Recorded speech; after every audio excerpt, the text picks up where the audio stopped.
Halo, apa kabar? Ketemu lagi sama saya. Oke, kali ini kita bakal ngebongkar salah satu saham yang paling sering ditanyain nih, PT Putra Raja Wali Kencana, dengan kode saham Pura.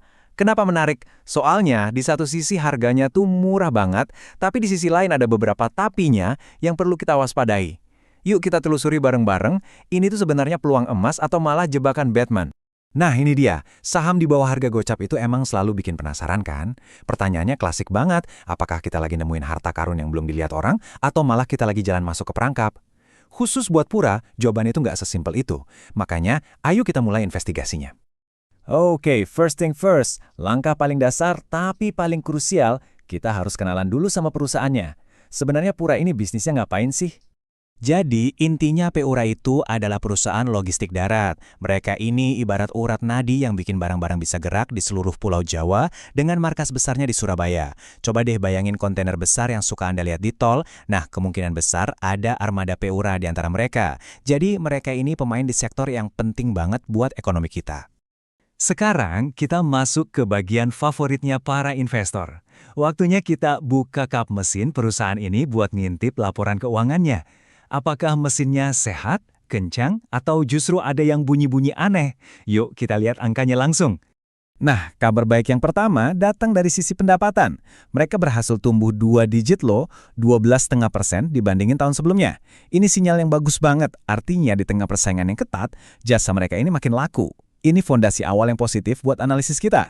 Pendapatan naik itu bagus, tapi ya percuma juga kalau ujung-ujungnya rugi kan? Nah, di sini Pura berhasil cetak laba bersih 4,7 miliar rupiah. Ini ngebuktiin kalau mereka bukan cuma bakar duit buat ngejar omset, bisnisnya beneran jalan dan bisa menghasilkan untung. Kalau kita rangkum dalam tabel ini, jadi kelihatan jelas banget. Coba perhatiin baris paling bawah. Laba bersihnya naik hampir 12%. Ini nunjukin pertumbuhan yang sehat di semua level, dari pendapatan sampai ke profit. Dari sini sih kelihatannya fondasi keuangannya cukup solid ya. Oke, angkanya kelihatan bagus. Tapi disinilah kita sebagai investor cerdas harus mulai waspada.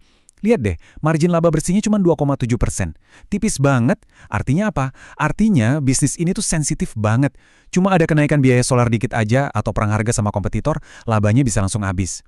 Ini emang karakter dari industri logistik yang persaingannya luar biasa ketat. Oke, kita udah tahu perusahaannya tumbuh, profit juga walau tipis. Logikanya, harga sahamnya harusnya mencerminkan itu kan? Tapi, disinilah misterinya mulai. Kenapa ya pasar ngasih harga saham ini murah banget? Yuk kita bedah valuasinya. Nah, ini dia angka-angka yang bikin banyak orang ngelirik PURA. Harganya di pasar sekarang cuma sekitar 32 perak. Tapi coba bandingin sama nilai bukunya atau nilai aset bersih per sahamnya, itu ada di angka 80, lebih dari 2 kali lipat. Sederhananya gini, Anda seolah-olah bisa beli aset senilai Rp80 cuma dengan bayar Rp32. Ini kan diskonnya gila-gilaan. Ukuran buat niat diskon ini namanya price to book value atau PBV. Anggap aja ini perbandingan antara harga di pasar sama nilai aset asli yang ada di pembukuan perusahaan. Aturan gampangnya PBV di bawah 1 itu udah dianggap murah. Nah sekarang coba tebak, berapa PBV-nya Pura? Jawabannya bukan cuma di bawah 1, tapi 0,16 kali. Rendah banget kan? Ini artinya pasar cuma ngehargain perusahaan ini sebesar 16% dari total nilai aset bersihnya. Nah, pertanyaannya jadi makin dalam. Apakah pasar yang salah lihat atau justru ada sesuatu yang kita lewatkan? Diskon segede ini biasanya nggak datang tanpa sebab.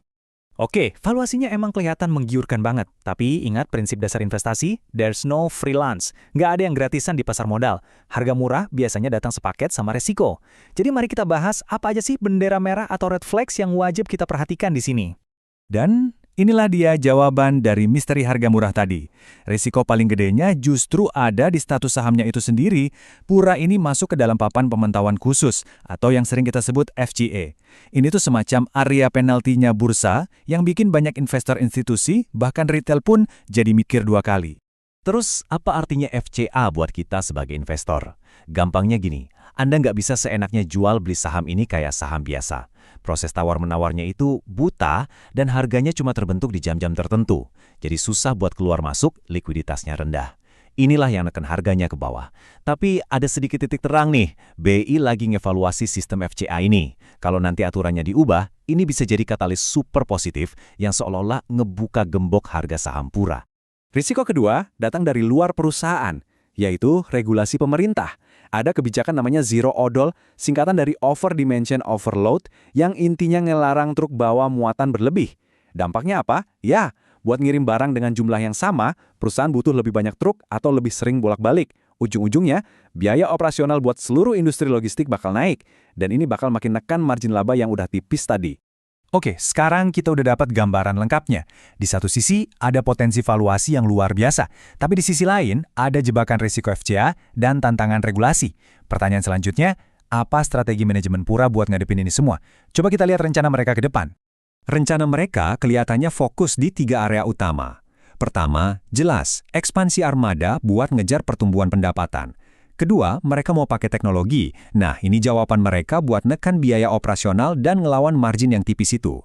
Dan yang ketiga, diversifikasi muatan, biar nggak terlalu bergantung sama satu jenis barang aja. Langkah-langkah yang cukup masuk akal sih. Jadi, mari kita tarik kesimpulan. Skenario kalau Anda optimis atau bull case-nya adalah karena valuasinya yang murah banget, bisnisnya masih tumbuh, dan ada rencana ekspansi yang jelas. Sebaliknya, kalau Anda pesimis atau bear case-nya, alasannya adalah margin labanya yang tipis banget, status sahamnya yang terkunci di FCA, dan ada ancaman regulasi odol. Dua sisi mata uang ini harus kita timbang baik-baik. Pada akhirnya, keputusan investasi itu selalu kembali ke tangan Anda masing-masing. PUR ini jelas menawarkan potensi kenaikan yang sangat besar kalau, dan ini kalonya besar ya, kalau resiko FCA-nya bisa hilang. Tapi di sisi lain, resikonya juga sangat nyata dan ada di depan mata. Pertanyaan yang perlu Anda renungkan adalah, apakah profil risiko Anda cocok untuk tipe investor yang sabar menunggu katalis itu terjadi? Jadikan analisis ini sebagai titik awal untuk riset Anda yang lebih mendalam. Sampai jumpa di pembahasan berikutnya.